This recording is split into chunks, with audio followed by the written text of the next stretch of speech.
set in Rhodesia about a woman who grew up there, and she talks about her childhood, and it's called Don't Let's Go to the Dogs Tonight by Alexandra Fuller, and that would be an example of an extraordinarily well-written and very aware and very balanced view of growing up in Africa.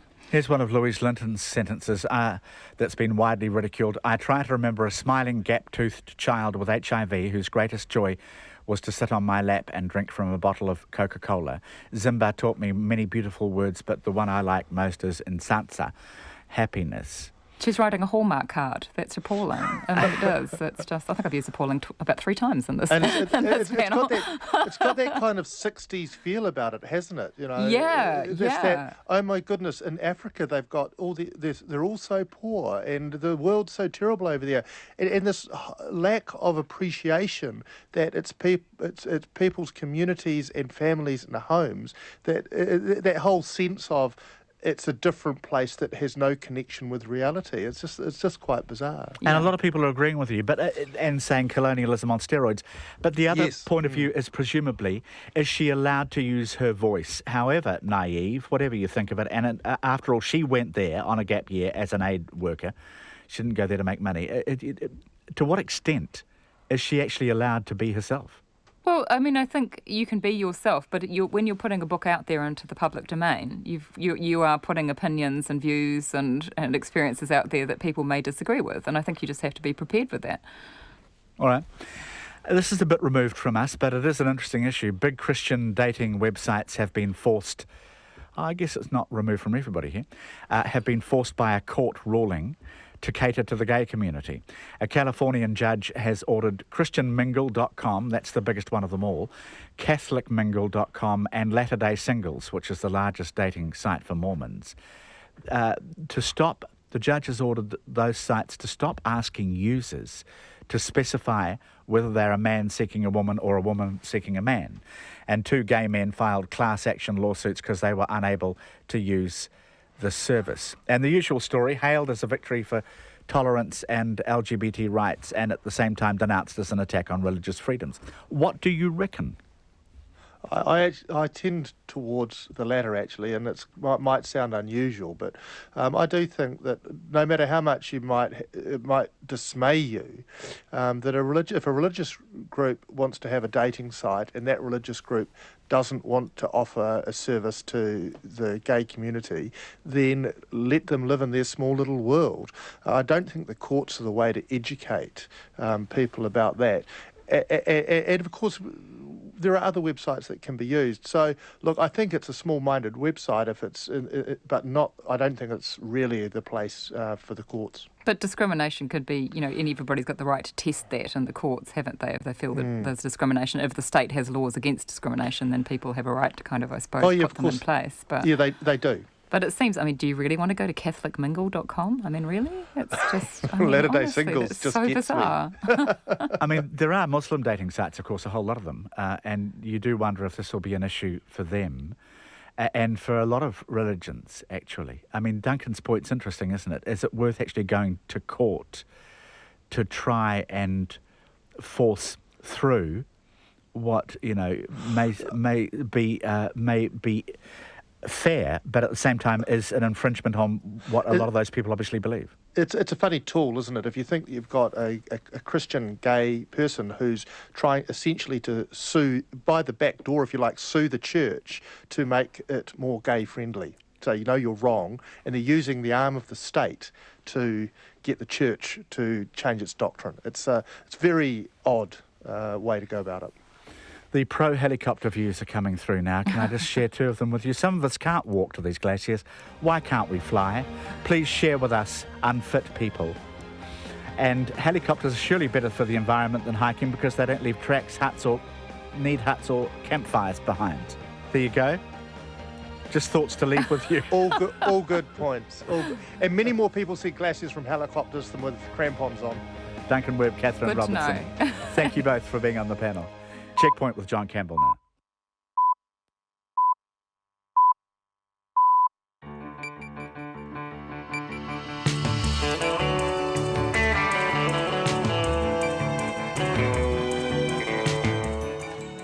Kia ora koto katoa, ko John Campbell aho, haere mai, welcome to Checkpoint on RNZ National. Tau te maira I hoa mā, he kōrero kei te haere, he kaupapa kei te karawhiua.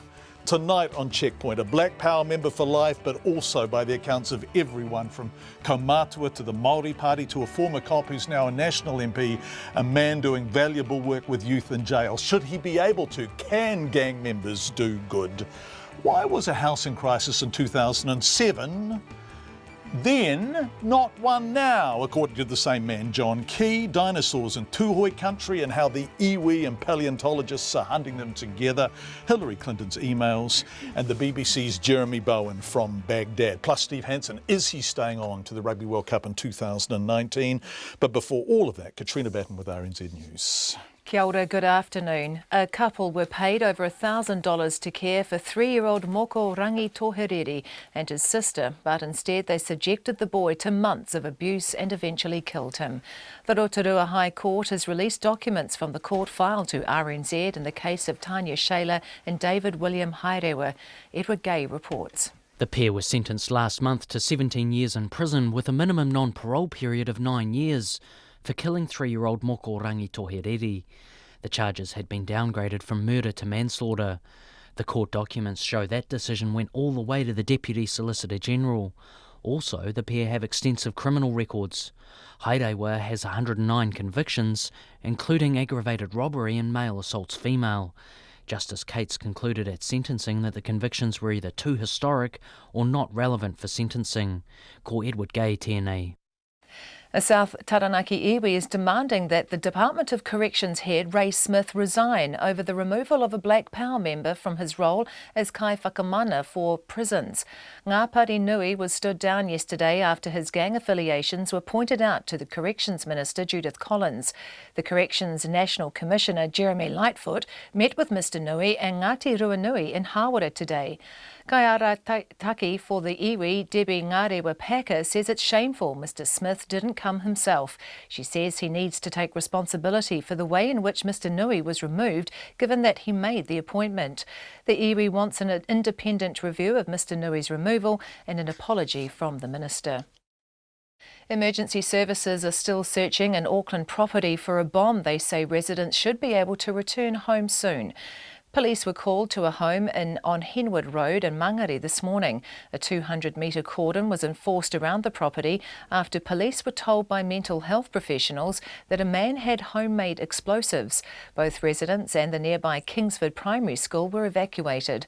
The armed offenders and bomb squad were also at the scene. A robot has been used to examine the property for any explosives. Inspector Kerry Watson said a 20-year-old man was arrested without incident at a business address in Papakura at 2 p.m. He says the man is now getting the health care he needs. Fog has caused havoc with flight schedules at Auckland Airport. About 70 domestic arrivals and 72 departures have been cancelled. Jetstar says 650 of its passengers are grounded by fog at Auckland Airport. A spokesperson, Phil Boyan, says it's likely that the earliest flights available will be tomorrow. 3 international flights have been diverted to Wellington and another 2 to Christchurch. Air New Zealand says it's still trying to find out how many of its passengers are affected by the delayed and cancelled flights. Another 8 domestic arrivals and 1 domestic departure have been delayed due to the fog. Labour and the Greens are launching their own inquiry into homelessness after National Party MPs voted against a Select Committee investigation. The two parties say they pitched the idea of a Select Committee inquiry because they thought it was time to try to find some cross-party consensus on how homelessness can be ended. The Prime Minister, John Campbell, says his party discussed the matter at its caucus meeting on Tuesday and decided not to support it. The reason why we didn't adopt the Select Committee taking that view was because we've already done a lot of work in that area. Paula Bennett did that well over a year ago. We've actually got quite a strong plan for dealing with the homelessness issue. The Prime Minister, John Campbell, the Labour Greens inquiry will include hearings in main centres and will also call for submissions, including from the public. Auckland councillors have parked up a report on the future of the city's port, leaving it until after October's election. The councillors and 2 members of the city's independent Māori statutory board have simply received the recommendations of a study group that long term the port should move away from the downtown area. The study proposes either the Manukau Harbour or the Firth of Thames as the most likely alternatives, although both have significant hurdles to overcome. The Council's Development Committee narrowly voted against any work being done before the October elections. In sport, the All Blacks coach Steve Hansen has given his clearest indication yet that he intends to stay in the role through to the 2019 World Cup in Japan. Hansen's contract runs out at the end of 2017, but he says his future will be decided by next month. Asked if he was more likely to stay than go, he told BBC Sport he was sure there would be a positive outcome. Third seed Roger Federer chases an 11th Wimbledon semi-final appearance when he plays Croatian Marin Cilic, while Andy Murray looks to maintain his dominance over Frenchman Jo-Wilfried Tsonga in tonight's semi-finals. Federer has beaten Cilic in 5 of their 6 encounters, while Murray's beaten Tsonga in 12 of their 14 matches. A win over Cilic would ensure Federer equals Jimmy Connors' record of 11 Wimbledon semi-final appearances and draws level with Connors on a record 84 wins at Wimbledon. The New Zealand men's basketball team begin their last chance bid to qualify for next month's Rio Olympics overnight. The Tall Blacks' opening game of the qualification tournament is against hosts Philippines and will be played in front of a sold-out crowd of 16,000. The Tall Blacks coach Paul Henare says the New Zealanders' mental fortitude will be tested by the vocal and parochial crowd in basketball-crazy Manila. A lot of it's going to be mental. There are going to be a lot of distractions in terms of atmosphere, what's on the line, and what we've sort of come here to do. But I believe the work that we've put on over the last 3.5 to 4 weeks or whatever it's been will put us in good stead. Tall Blacks coach Paul Henare. That's the news. Tonight on Night's Extreme Dermatology with Sandra Lee, aka Dr. Pimple Popper. Her blackhead busting videos are essential viewing for millions. We present a brief history of the jazz of the 1980s, performed by some of Wellington's finest, and Motoko Kakubayashi reports from Japan, where 18-year-olds can finally vote, and Barack Obama has just become the first sitting US president to visit Hiroshima. On Nights with me, Brian Crump, after the news at 7 on RNZ National. I'm so glad it's going to be the last time we hear that promo. Met Service weather to midnight tomorrow. The northern half of the North Island, that's Taranaki and Taupo northwards. Rain developing north of Auckland overnight and spreading elsewhere tomorrow with strengthening northeasterly winds. Some heavy falls about Northland from afternoon and about Auckland, Coromandel and Western Bay of Plenty later. Gisborne and Hawke's Bay, patchy drizzle developing tomorrow, then turning to rain at night. Whanganui and Taihape to Wellington, also Wairarapa, fine and cloudy periods, scattered rain north of Levin late tomorrow. Nelson, Bulla and Westland mainly fine, but rain in Nelson late tomorrow. Bulla, Marlborough and Canterbury, mostly cloudy tomorrow with patchy drizzle, especially in the east. Otago and Southland, cloudy periods with the odd shower, fine tomorrow. For Fiordland, rain clearing this evening, fine tomorrow, and the Chatham Islands, a few showers tonight and tomorrow morning. It's 5:08. Thanks, Katrina. Very busy program tonight. We begin with Ngā Pari Nui and a large meeting in support of him this morning. At that meeting, members of Mr Nui's iwi and local community called on the head of corrections, Ray Smith, to stand down and the Minister, Judith Collins, to apologise. Ngā Pari Nui was volunteering as a kaiwhakamana. According to the corrections website, they're kaumātua given access to prisons to enable the wellness and well-being of their people inside. But he's also a life member of Black Power. And after the Minister, Judith Collins, was alerted to this, he was stood down. Judith Collins is standing by, waiting to talk to us live. But in South Taranaki and Whanganui, they're furious. They say Mr Nui does valuable work with at-risk and criminal youngsters, and that he's able to do this because they trust him. And this morning they held a meeting to express their support for him. Hastily convened, it was attended by over 100 people, including many senior kaumātua. And when we heard it was happening, we contacted Ngāti Ruanui by Skype video and got hold of their spokesperson, Debbie Narewapaka, who told us what they were discussing in the room behind her. They've expressed frustration and disappointment. They have talked about the necessity to have control of our own destiny and our own solutions. So there's been quite a lot expressed about the frustrations of someone who has this unique ability to have feet in both camps, and that's now being caused a disadvantage or a conflict. And we also talked about the disappointment that Ray Smith, who signed this off, hasn't done his due diligence or whatever he's saying. And there was unanimous support to ask for him to stand down and for him to be suspended pending a review. If our taonga has to be suspended, so should Ray Smith, who signed it off. So Ray Smith to stand down as head of corrections, because this has been completely contradictory. Ngāpari has been doing this work for 5 years now with the full knowledge of corrections. Yep, he's actually been doing it, John, for probably a lot of his older adult life, and he has officially taken the role as kaiwaka mana with Department of Corrections, but he's had involvement with our whānau for a very long time, outside of the period that he's had this formal role. Suddenly Judith Collins gets involved after Sensible Sentencing get involved and everything changes. Is that your sense of it there in Hawera? That's pretty much exactly how everyone sees it, that a bunch of do-gooders in Sensible Sentencing have used their lobbying position to now affect and tell iwi what to do and tell the treaty partner what to do. And that's where the level of engagement's happening with the Crown and Sensible Sentencing. And the Minister has been straight out arrogant and refused to meet with the treaty partner and iwi, and certainly the sentiments that we're getting from our iwi chairs across the country are supporting that cause. We see it all the same way. And who was there from corrections today? Sorry, Debbie. Who was there from? Who came from corrections? Did Jeremy Lightfoot come on behalf of corrections?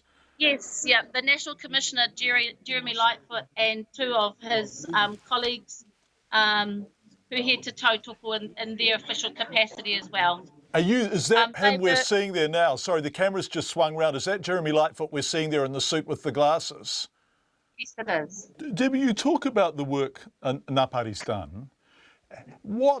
How much work does he do? And we are talking about a man who has the experience of being a troubled youth, working with troubled youth. So how much of his life has he dedicated to this? How much of his time has he given to this?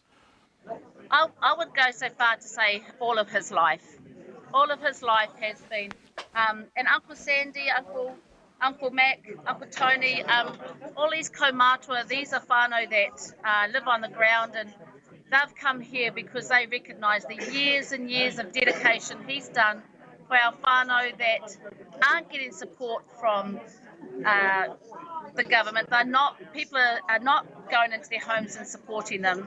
And he's actually tried to make a real impact based on his experience firsthand. And so, Debbie, forgive me. So he's dedicated most of his life, certainly as an adult, towards assisting whānau. And all those people behind you, and the room is emptying out now because the meeting is over, but the room was full. All of those people are there solely to support Ngāpari. There wasn't anything else going on. This meeting was only about him. The meeting was definitely only about Ngāpari, only about the kaiwaka mana, and you'll see here we have our kohanga, because Ngāpari is also part of the kohanga movement. He's part of Kura Kaupapa. Takite darlings. He's part of our marae trustees. He's part of iwi, hapu, and they've not focused on the overall picture of the man and the contribution that he makes here on the ground. Ka kite, darling. Thank you. Debbie Ngārewa Paka talking to us as that meeting was coming to an end. Listening to that was Corrections Minister Judith Collins, who joins us on the phone now live. Welcome back to Checkpoint, Minister. Nice to have you with us. Oh, thank you, John. Always nice to be here. You've got this wrong, haven't you? Because you've used a one-size-fits-all template, and you may have stumbled upon a Black Power member for life who was doing genuinely good and important work. No, not at all, John. In 2014, the Prime Minister announced this government's gang action plan for the very reason that gangs are a major problem in our prisons and they're a major problem in our communities. And in fact, we need to have principle applied to this, which is why Corrections is undertaking a review. When we have a situation where our prison population, the gang part of it, according to Corrections, has increased from 15% 8 years ago to now close to 30% of our prison population, we have a major problem with recruiting to gangs in our prisons. Have you any evidence, any anecdotal evidence, any reports, anything at all that say that Ngā Parinui was recruiting? What I'm telling you, John, is that people are recruiting in Sorry, Ngā Parinui specifically, well, because this is specific to him, this case. No, it's not at all specific to him. It's very specific to him because he's the person we're talking about. He is the person who was doing what everyone, including an MP in your own caucus, Chester Burrows, a former policeman in this community, says is good and important work. No, it's not specific to Mr. Nui, not at all, which is why there is a review of all of the Corrections volunteers. It is really important that Corrections make sure that it is not encouraging, enabling, or in any other way saying that a gang lifestyle or gang membership, a patch on your back, is actually a good thing to aim for. Look, As for Mr. Nui and anyone else volunteering in our prisons, there's a very simple solution. Choose the gang or choose the people. He says, and I've spoken to him today, he says that by being part of the gang, he gets access to the young. Now, look, I agree that there is an issue with gangs. Your statement about the number of gang members in prison is a statement of fact. But what that says, because the rate keeps going up, is that nothing that is being done is working. And here is a man who, on the face of it, according to the Māori Party, according to local MPs, according to Kaumatua, according to everyone who knows him, who we have spoken to, is making a difference. John, if it was making a difference, we wouldn't, and the work of others involved in this area, then we would not have a doubling of the percentage of prisoners who happen to be he's one man. That would suggest on the face of it that everything else you're doing is failing, wouldn't it?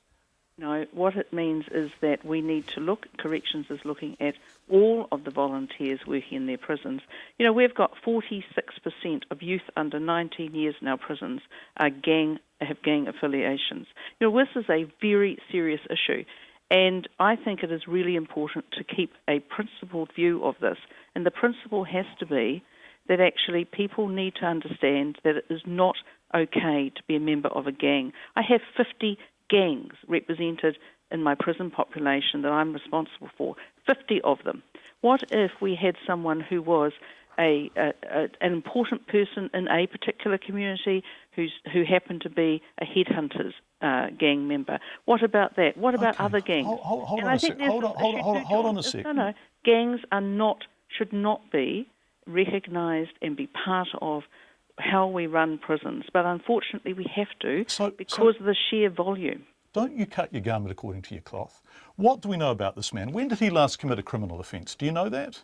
Well, actually, John, I know quite a lot, but I'm not going to go down these details because this matter is now subject to a review. Is it, no, wait a sec, has he committed a criminal offence this century? Actually, John, I'm not going to go down a matter that's subject to review. We now have a gang intelligence centre. No, absolutely. All of that is true. But the issue isn't going away. John, and here is a man. Look, I'll tell you what, I spoke to Tariana Turia this afternoon, who knows this man well. She's a local MP and she is highly respected. Former colleague of yours in coalition government, former whānau ora minister.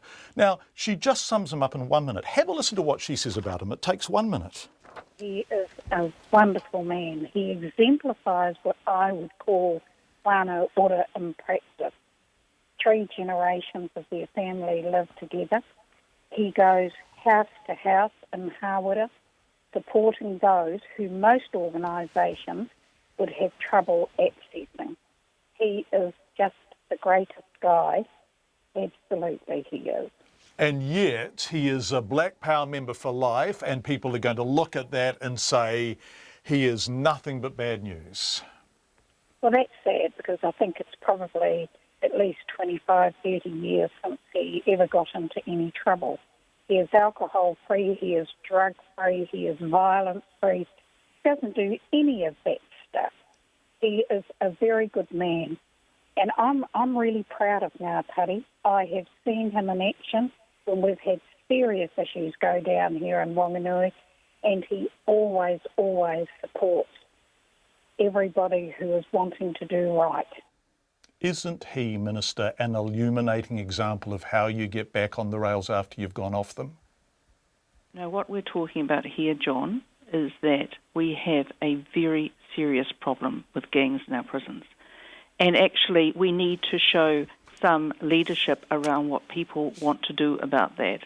And one of the things I'm saying to you and to the public is that while I'm Minister of Corrections, I will not stand by and say it's okay for someone to choose to be a gang member, a senior gang member, patched member, and to also at the same time have access to young, vulnerable people in our prisons. Do you have any evidence he was abusing that access whatsoever? Because John, I think you are implicitly suggesting that. John, I am saying very clearly this is subject to a review, which it is being undertaken. Are there any circumstances in which someone like this can do good? No, Minister, this is a complex issue, and you are right. Gangs are a source of real trouble in this country, but we seem not on the face of it to be addressing it, and your own facts state that explicitly. How do we address it, and are there any circumstances in which somebody who has lived the life is able to be useful in saying to young people, hey, stop drinking, stop taking drugs, stop doing crime, because that is what Ngā Pari Nui has been doing for the past 15 or 20 years. That's why the Prime Minister announced the Gang Action Plan in 2014. John, if I look at what we're doing in terms of rehabilitation in our prisons, I can tell you the worst performing of all of the rehabilitation is the Tikanga Māori program, where we have a 2.6% increase in reconviction rates of people who go through that program. Every other program, we get a decrease in people being reconvicted. So actually, this particular mentoring program that was set up 5 years ago, that has never even been evaluated as to whether or not it's making a positive difference. So I can't deal in the anecdotal of someone being a lovely human being, because I no doubt there are many people who are lovely human beings, some of whom may be connected to gangs. But I can tell you that the Tikanga Māori program is the worst performing, worse than worst performing, because people are actually getting more reconvictions after completing it. So I think we need to take these, rose-tinted glasses off and say what really is working. Well, it's rehabilitation programs based on drug and alcohol, employment, those sorts of things, the Outer Gate program. Minister. But what doesn't work is actually thinking that you just have to have someone go and talk to someone and it's all going to stop. It doesn't. And I think we need to take a principled view, and my view is that this needs to be reviewed.